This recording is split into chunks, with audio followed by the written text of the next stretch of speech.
विधायक राजू पाल कांड पर ऐसा क्या हुआ कि योगी आदित्यनाथ अखिलेश यादव के बाप तक पहुंच गए। अखिलेश यादव को उस सवाल में ऐसा क्या था कि योगी ने ऐलान कर दिया कि यूपी के माफियाओं को अब मिट्टी में मिला देंगे। विधानसभा के अंदर योगी और अखिलेश यादव के बीच शायद पहली बार ऐसी भयंकर टकरार देखने को मिली है।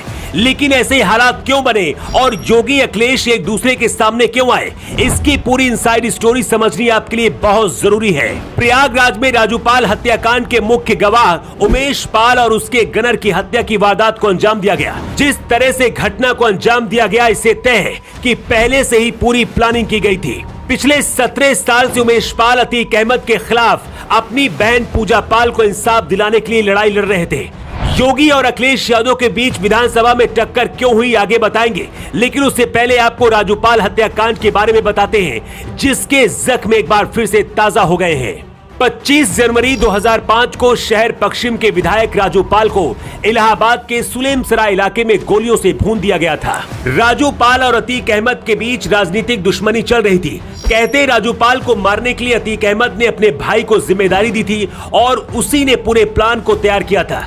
राजू पाल जब सुलेमसराय इलाके से गुजर रहे थे, उनका पीछा कुछ गाड़ियां कर रही थी। मौका मिलते ही चारों तरफ से राजू पाल को घेर लिया गया और तब तक राजू पाल पर गोलियां बरसाई गई जब तक उनकी आखिरी सांस नहीं थम गई। राजू पाल की कुछ दिन पहले ही पूजा पाल से शादी हुई थी, लेकिन बहुत जल्दी पूजा पाल की मांग से सिंदूर मिट गया। 17 साल पहले जब विधायक राजू पाल की हत्या की गई, उस वक्त उनकी पत्नी पूजा पाल अकेली पड़ गई थी। तब से लेकर अब तक अपनी चचेरी बहन के लिए उमेश लड़ाई लड़ रहे थे।